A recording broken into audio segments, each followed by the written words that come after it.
These two Dutch sisters did not just survive the Second World War, but did some of the most notable acts of heroism, and even managed to get rid of a high-ranking SS officer by simply offering him a kiss. These girls are Freddy and Truus Overstegen, two teenagers who became heroes of the Second World War. The Overstegen sisters risked their lives distributing flyers, assisting Jewish refugees fleeing the Holocaust, and occasionally shooting Nazis when the opportunity presented itself as part of their underground efforts against the German occupiers.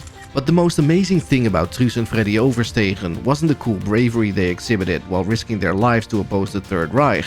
They weren't just a sibling resistance team either. Even if those were noteworthy qualities, what really stuck out about them was that they carried out their actions when they were still teenagers.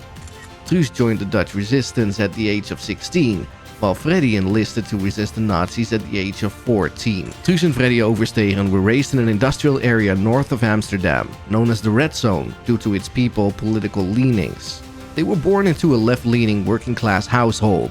Their parents actively supported Red Aid, a group that aided Jewish and political refugees flee Nazi Germany for safety in the Netherlands and other countries during the 1930s. The girls were raised in a home where fugitives would hide from Dutch police who would deport them and hand them over to the Gestapo at the border. Thus, the two were anti-fascist before the Germans invaded the Netherlands in 1940, when Freddy was 14 and Truus was 16. The communists and socialists of the occupied territory of the Netherlands joined forces in February 1941 to conduct a huge strike in protest of the Nazis' deportation of the Jews. One of the few effective nationwide demonstrations against the Germans was this one. In response, the Nazis increased their brutality and repression in an effort to intimidate the occupied Dutch into submission. Repression by the occupiers made the Dutch people even more hostile and led them to join the resistance. The parents of the Overstegen girls had separated by that time. Their father barely made any money and had the family residing aboard a moored ship. He was an activist dedicated to political causes, but less so to family responsibilities. Over time, his wife lost patience, fled with the girls in tow, and filed for divorce. It was not a contentious divorce, as Freddy described decades later. As they departed, her father sang them a French parting song from the bow of the ship. The mother made arrangements to live in a small apartment where she and her daughters would sleep on homemade straw beds. The family struggled financially, which was made worse by the difficulties and shortages brought on by the life under German occupation, but they managed to make ends meet. During the war, their mother continued the family history of sheltering political exiles by hiding a Jewish couple in their flat. After the war, Freddy noted that she initially found it confusing because the Jewish couple supported capitalism while the Overstegens firmly believed in communism. In light of this, the Dutch resistance asked the mother of Truus and Freddy Overstegen whether she would permit her daughters to join the Council of Resistance, a group of resistance fighters with strong ties to the Communist Party of the Netherlands. Who would think that two teenage females would be part of the armed underground after all? The teenage sisters excitedly accepted the opportunity to join the resistance after their mother gave her approval. They were the first women in their cell. Later, Hannie Schaft, another well-known Dutch resistance figure, joined them. Teenagers Truus and Freddy began modestly when they joined the Dutch resistance by handing out flyers in illegal publications and helping Nazi fugitives. However, after the terrible Nazi purge of 1941, in reprisal of the enormous Dutch workers' strike to oppose the deportation of Jews, things altered. Truus and her sister joined an armed partisan fighter group that took direct action against Nazis as a result of the savagery of the German people, which further radicalized Truus. Truus' first missions involved courting and seducing German soldiers before leading them into the woods where they would be executed by her companions. Years later, Freddy recalled the incident like this. Truus was like, "Wanna go for a stroll?" Naturally, he wanted to.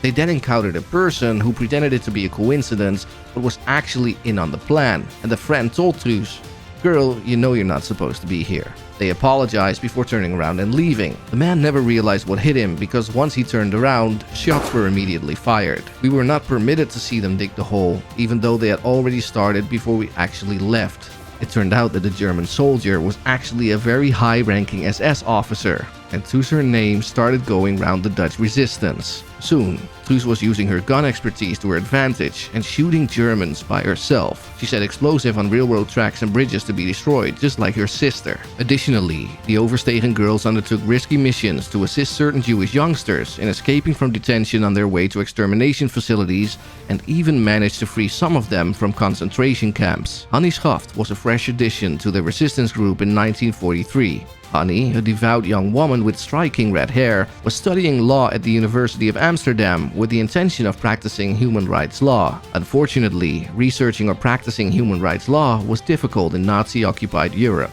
She made friends with Jewish students when she was in law school, which helped her understand how the occupiers treated Jews. Hannie was expelled from law school for refusing to sign a vow of allegiance to the German occupation that was mandated by the authorities.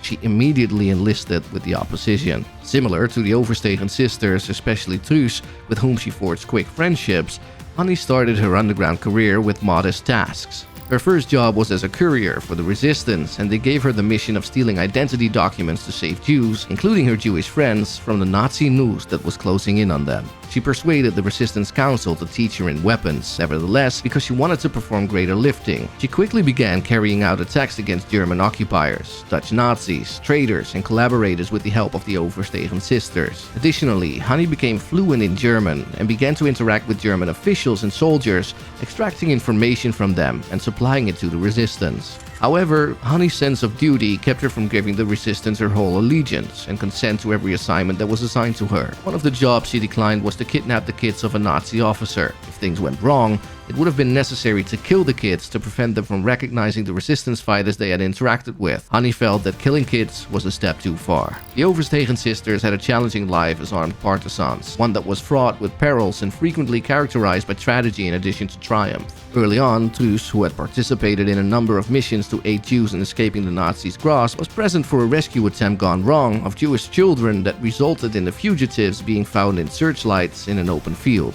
where the majority were shot dead with machine guns. Actually, many of her resistance companions were detained and killed before the war was done. Hannie Schaft, Truus' closest friend, was one of them. The Nazis put the girl with the red hair on their most wanted list when she was spotted at the scene of an assassination.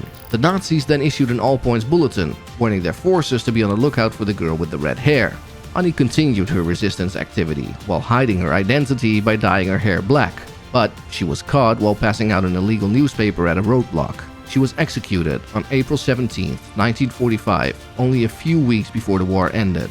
Following a string of gruesome interrogations and torture, she reportedly taunted her assassins with, "I shoot better than you," before they were able to murder her after their initial shots only wounded her. There was widespread suspicion that right-wing resistance fighters who had fought in the background but emerged to take the lead after the liberation had occurred had betrayed Truus and other left-wing cells. Despite the obstacles and daily hazards, Truus and Freddy Overstegen valiantly persisted in the fight and avoided capture despite having significant prices placed on their head. Truus laid down her weapons after the war and settled down and started a family. In November of 1945, she wed Piet Menger, and the two had 4 kids together. She gave the oldest a name honoring her fallen friend Hannie Schaft. Truus established herself as a renowned sculptor, an artist as well as public speaker on tolerance, anti-Semitism, and war. She was honored as one of the righteous among nations in 1967 by Yad Vashem, Israel's official Holocaust memorial, a title given to non-Jews who sacrificed their lives to protect Jews from the Nazis. She published When Not, Now Not, Never, a memoir about her experience during the conflict in 1982.